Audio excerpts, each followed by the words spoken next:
প্রকৃতিং পরমাম অভয়াং বরদাং নররূপধরাম জনতাপহরাম শরণাগত সেবক তোষ করিম প্রণমামি পরাম জননীম জগতাম।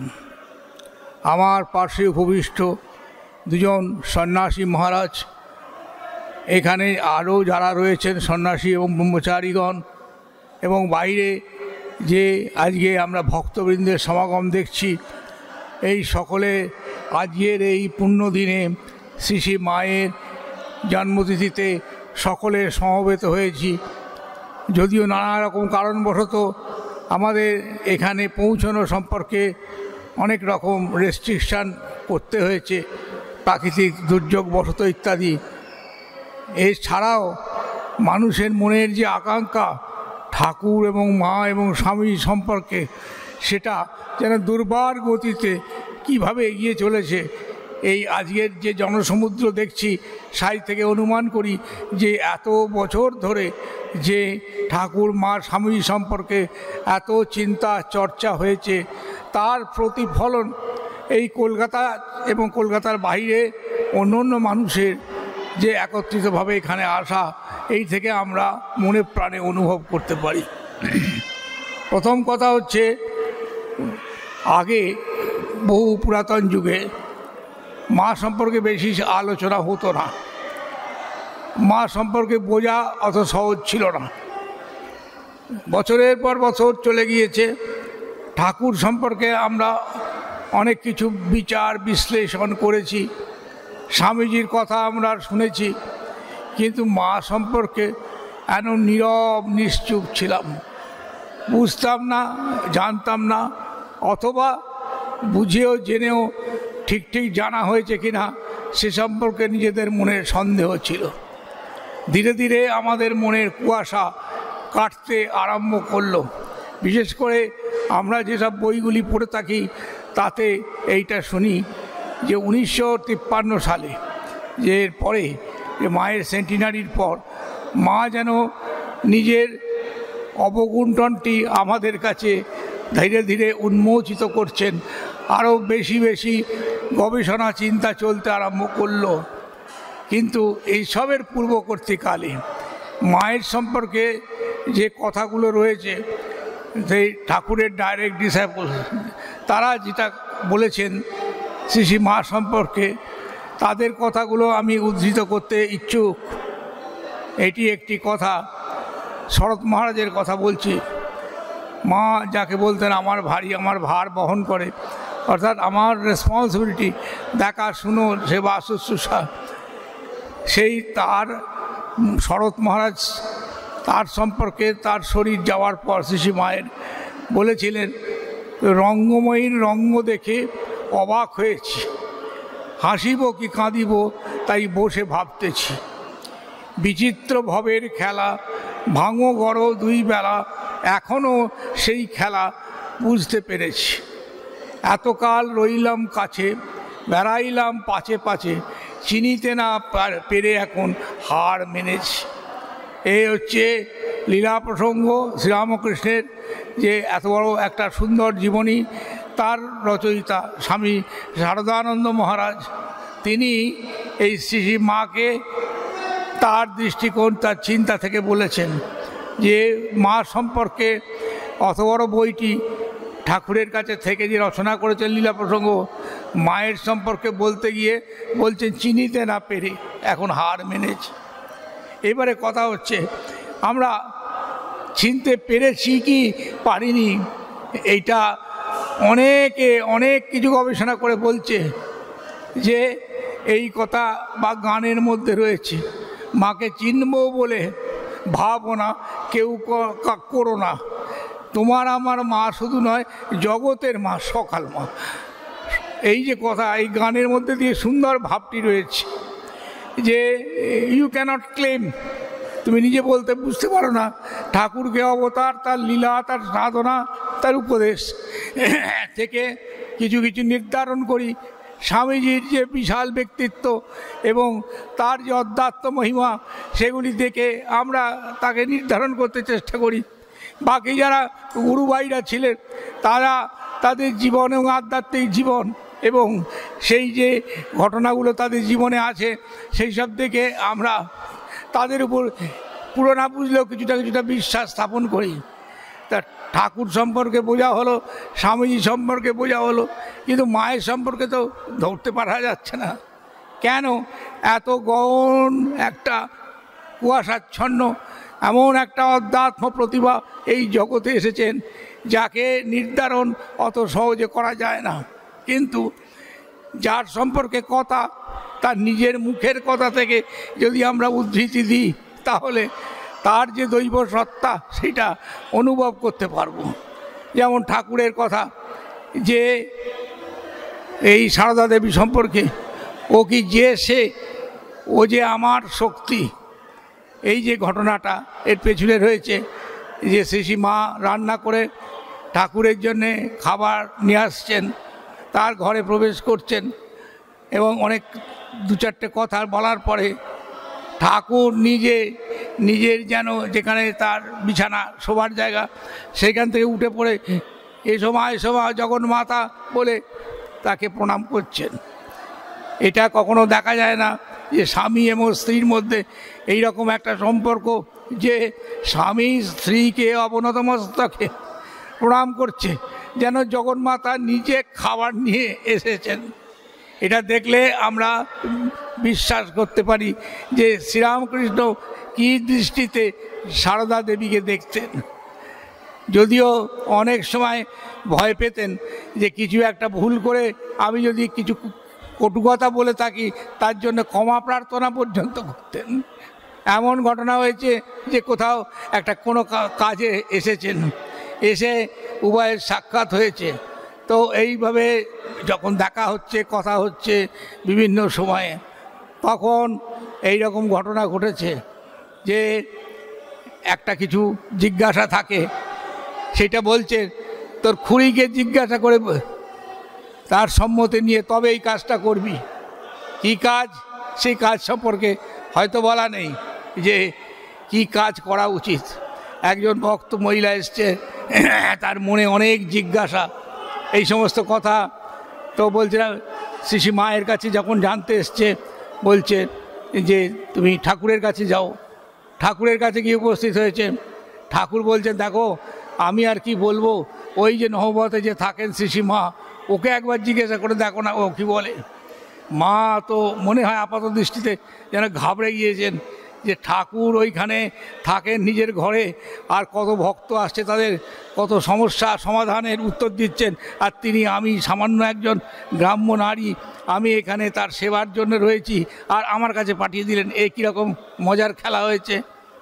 এই কীরকম মজার খেলা এইটা আমরা বুঝতে পারি যে মা কিন্তু তাকে সঙ্গে সঙ্গে বললেন এসো এসো বলে তাকে অভ্যর্থনা করেছেন, কিন্তু বলছেন আমি আর কি জানি বাবা, তুমি ওইখানে যাও, গিয়ে জিজ্ঞাসা করো উনি কি বলেন।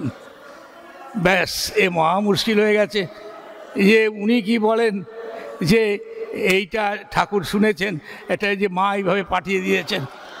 ঠাকুর রঙ্গরস করতেন, সঙ্গে সঙ্গে বলছেন না না তোমাকে যে বললাম সেটা করো, তুমি যাও ওর কাছে গিয়ে জিজ্ঞাসা করো, তোমার মনের যে অঙ্কট আছে সেইটা তার কাছে পরিষ্কার করো। আবার গেছে গিয়ে জিজ্ঞাসা করতে, তখন মা বলছেন আমি আর কি জানি বাবা, আমাকে কেন জিজ্ঞাসা করছো, তুমি যার কাছ থেকে এসছো তার কাছে যাও, গিয়ে উত্তরটা নিয়ে নাও।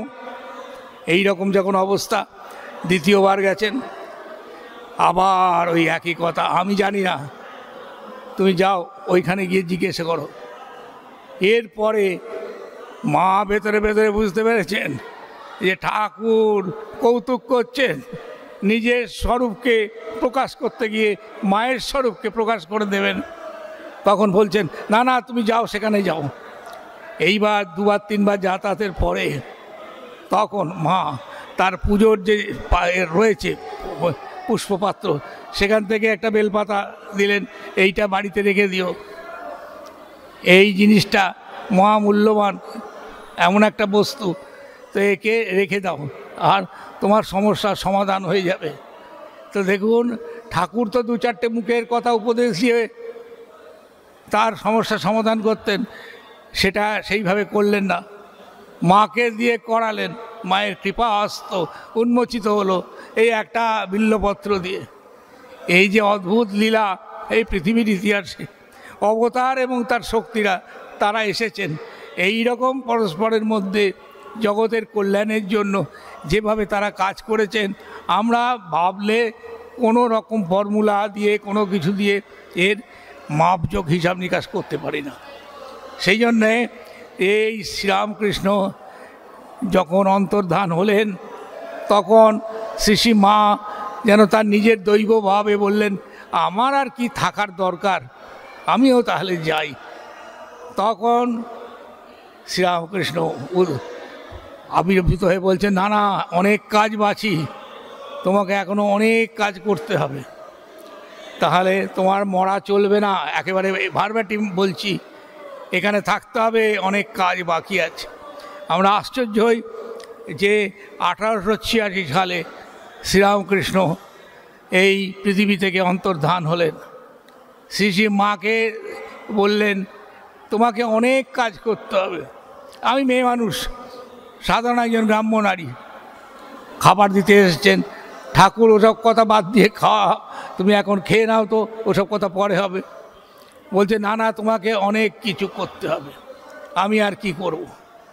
তখন এই জায়গায় আমরা পাই এমন সুন্দর কথা যে, হয়ে বিদেশিনী নারী, লাজে মুখ দেখাতে নারী, বলতে নারী, কইতে নারী, নারী হয় কি দায়। এই যেন শ্রী মায়ের মুখের কথা যে, তুমি আমাকে দিয়ে এই যে কলকাতার লোকগুলো পোকার মতো কিলবিল করছে, তুমি তাদের একটু দেখো। এই রকম যে ঠাকুরের কথা, কোথায় তিনি তার রোগশয্যায় শায়িত, এমন অবস্থায় এই সব লোকগুলো যারা পাশ্চাত্য ভাবাপন্ন এই জড়জগতের চিন্তা নিয়ে তাদের সমস্ত জীবন কাটছে, তাদেরকে তুমি একটু দেখো, আমি আর কি দেখব। এইটা মানে একটা অবাস্তব কল্পনা। এইখানে মা বলছেন, যখন হবার তখন হবে। আর সত্যি সত্যি যখন হবার সেই সময় এলো, এবং ঠাকুরের অন্তর্ধানের পর অনেক বৎসর গত হয়ে যাচ্ছে, সংঘ নির্মিত হয়েছে। কিভাবে হলো? মায়ের আশীর্বাদ, মায়ের ইচ্ছা, যে কজন ত্যাগী সন্ন্যাসী এবং গৃহী ভক্তরা একত্রিত হয়ে এই সংঘকে নির্মাণ করলেন, তার পিছনে যে শ্রী মায়ের অদ্ভুত শক্তি। আজকে আমরা এইসব কথা আলোচনা করতে গেলে এখন অনেক বেশি সময় চলে যাবে, কিন্তু মা বারবার প্রার্থনা করছেন যে, ঠাকুর তুমি যে পৃথিবীতে এসেছিলে, এই কি শেষ হয়ে গেল তোমার যাওয়া? এখানে আসা কি শেষ হয়ে গেল? এর জন্যে কি তুমি এটা ছিলে? কাশী বৃন্দাবনে তুমি যাদের ত্যাগী সন্তান রূপে চিহ্নিত করেছো, তারা ওই রকম ঘুরে ঘুরে বেড়ায়, ভিক্ষা করে খায়। তাহলে তোমাকে কেন্দ্র করে যে এরা এক জায়গায় থাকবে এবং একটা সঙ্গ করে তুলবে, এটাই যে তোমার ইচ্ছা, এটা আমি কেমন করে বুঝবো? একেবারে সরাসরি ঠাকুরকে যেন ঊর্ধ্ব ভাবলোকে থেকে নিম্ন ভাবলোকের মধ্যে একটা আনাগোনা হচ্ছে। ঠাকুরকে জিজ্ঞাসা করছেন শ্রী মা, এবং বলছেন, যেখানে যা দেখেছি শিলটা বা নোড়াটা মানে পাথরের, তার কাছে প্রার্থনা করেছি এই ঠাকুরের এই সঙ্গ যাতে নির্মিত হয়। নির্মিত মানে শুধু নির্মাণ নয়, ভাব ও প্রচার, শ্রীরামকৃষ্ণ ভাব সমস্ত জগতের মধ্যে প্রচারিত এবং প্রসারিত হবে। এই যে ব্যাপারটা, সেই দক্ষিণেশ্বরে কাশীপুরে যে শরীর যাওয়ার আগের মুহূর্ত পর্যন্ত শ্রীরামকৃষ্ণের ইচ্ছা, তখন কে জানতো যে এই রকম ধরনের ঘটনা? শ্রী মায়ের যে ঠাকুরের এই আদেশ তাকে পালন করতে হবে। কিন্তু তার যে দেবীত্ব, দেবী মানবীত্ব, শুধু দেবীত্ব নয়, দেবী এবং মানবী একসঙ্গে রয়েছে। স্বামী গম্ভীরানন্দ মহারাজের ওয়েতে অনেকগুলি চ্যাপ্টার আছে, এর মধ্যে তার একটা রোল হচ্ছে তিনি একজন দেবী, অন্য রোল হচ্ছে তিনি হচ্ছেন মানবী। তো দেবী আর মানবীর যুগপৎ অবস্থা, আর এই সাধারণ যে বাহ্যভূমির মধ্যে বহু রকম সমস্যা সংকুল মানুষের মধ্যে এই যে ভাব, এই দেবীত্ব তাকে প্রকাশিত করতে হবে। আর ভগবান নিজে কি করেছেন, তিনি তো দেবতা, আমরা তাকে বলি সর্বদেবদেবীর স্বরূপ। তো মা জিজ্ঞাসা করছেন যে তোমার তো এই যে সময়টা কেটেছে একটা দেবভূমির মানে দক্ষিণেশ্বরের মধ্যে, আর তার সঙ্গে সঙ্গে কিছু ভক্তদের নিয়ে ঈশ্বরীয় কথা, এর জন্যে কি তোমার আশা? সঙ্গে সঙ্গে দেখছি যে এই মায়ের প্রশ্নের জিজ্ঞাসা ঠাকুরের কাছে পৌঁছেছিল, এবং তার ফলস্বরূপ আমরা দেখতে পাই যে মা নিজে বারংবার এই দেখছে যে সঙ্ঘ যখন নির্মিত হলো তখন তার আকুল প্রার্থনা সঙ্ঘ যাতে প্রতিষ্ঠিত হয়। শুধু তাই নয়, শুধু প্রতিষ্ঠিত হয়েই তিনি ক্ষান্ত হননি, সঙ্ঘকে প্রতিষ্ঠা করার পরে সঙ্ঘ পরিচালনা যাতে হতে পারে, ঠিকভাবে পরিচালিত হতে পারে, সেটাও মায়ের আশীর্বাদ, মায়ের ইচ্ছা। কেমন করে হবে? অনেক বিষয়ে ঠাকুরের যারা ডাইরেক্ট ডিসাইপল ছিলেন তখন তারা জীবিত ছিলেন, তারা পর্যন্ত শিরোধার্য করে নিতেন কোনো বিষয়ে কোনো রকম প্রশ্ন আদি আসলে মায়ের কাছে খবর পাঠানো হতো। মা যেন বলছেন স্বামী শিবানন্দজি যে উনি হচ্ছেন সঙ্ঘের হাইকোর্ট, প্রধান বিচারালয়। তো মায়ের আদেশ, মায়ের আশীর্বাদ ছাড়া এক ফোঁটাও এগুতেন না তারা বুঝেছিলেন যে ঠাকুর তিনি যে লীলা করবেন, এই পৃথিবীতে এসেছেন এই বাহ্যভূমিতে, সেই অবতারের লীলা, সেই লীলা মাকে অবলম্বন করে হবে, এবং তার জন্য যন্ত্র স্বামীজিকে তৈরি করেছেন। এই যে যন্ত্র, এই যন্ত্রটি কীরকম অদ্ভুত ব্যাপার। যখন স্বামীজি বিদেশে যাবেন তখন ঠাকুরের ইচ্ছা কিনা প্রার্থনা করে যখন জানলেন যে হ্যাঁ তিনি যেতে পারেন, তাকে অনুমতি দেওয়া হলো আমেরিকাতে গিয়ে যে রামকৃষ্ণ ভাবধারাকে প্রচার করবেন, বেদান্তকে প্রচার করবেন। কিন্তু তার মনে উঠল যে মাকে একবার জিজ্ঞাসা করা যাক, মা তখনও স্থূল শরীরে আছেন। চিঠি গেল কোথায়? সেই গ্রাম দেশে যেখানে মা আছেন, জয়রাম বাটিতে। চিঠির উত্তরের জন্যে স্বামীজি ব্যগ্র হয়ে প্রার্থনা করছেন।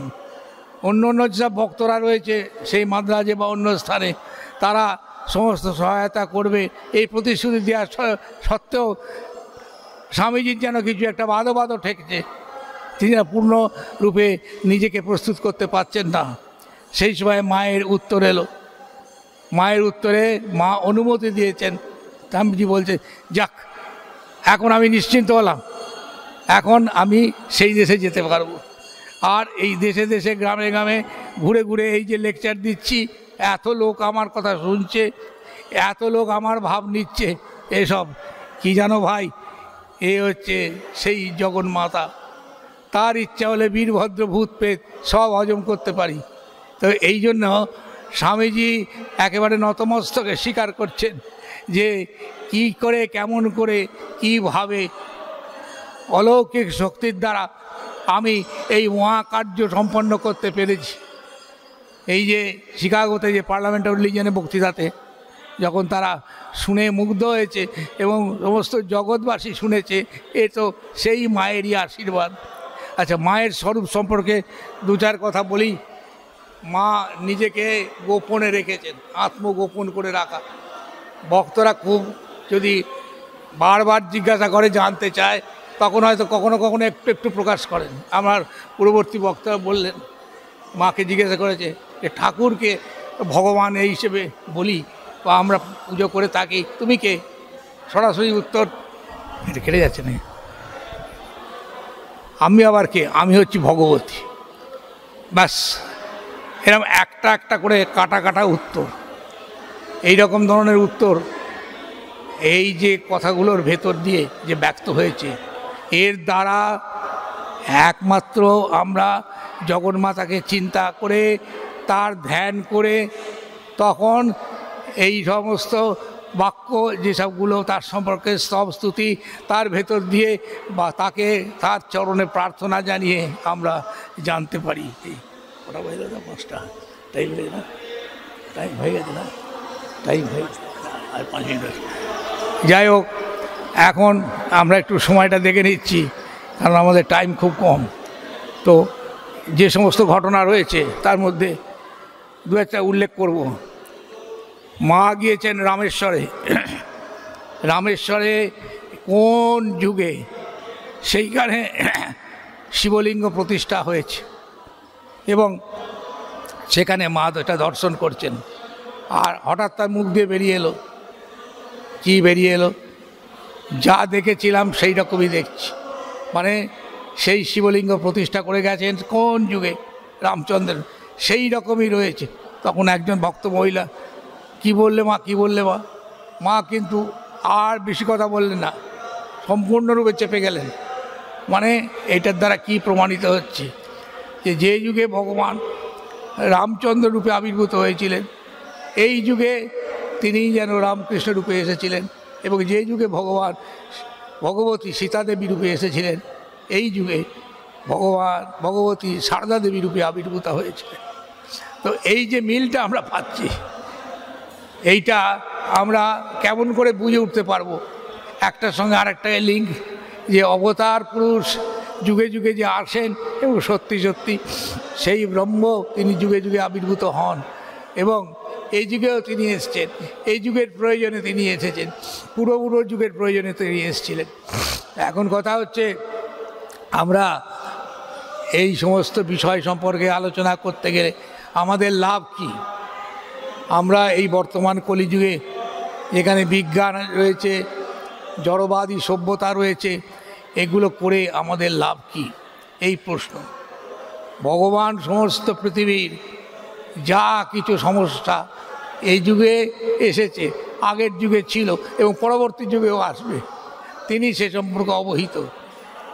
তিনি হচ্ছেন সৃষ্টি স্থিতি বিনাশানাং শক্তিভূতে সনাতনী গুণাশ্রয়ী গুণময়ী নারায়ণী নমস্তুতে। চণ্ডীতে এইভাবে প্রার্থনা করা হয়েছে। এই উদ্দেশ্যটা কি? আমরা এইরকম ভেবে থাকি যে গেল গেল গেল, সব গেল, সব গেল, আর কেউ রক্ষাকর্তা নেই।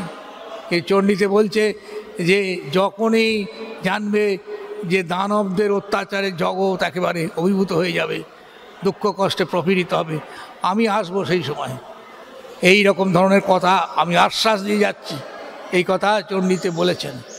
আর শ্রীরামকৃষ্ণের কথা আমরা যদি বলি, এই স্বামীজি এবং তার গুরু ভাইরা এদের সকলে একত্রিতভাবে আসা এবং এই যে লীলা, এই লীলা পরিপুষ্টির জন্য, পৃথিবীর কল্যাণের জন্য তাদের আশা। এই যুগে শ্রী শ্রী মা আবির্ভূতা হয়েছেন এবং মানবী রূপে এসেছেন। শ্রীরামকৃষ্ণের এই ভাব যদি না আমরা বিশ্বাস করি, তাহলে শ্রী শ্রী মাকে ধরতে হবে। তিনি এসেছিলেন আমাদেরকে রক্ষা করবার জন্য। তো শ্রী শ্রী মা জগৎ কল্যাণ ধারিণী এসেছেন।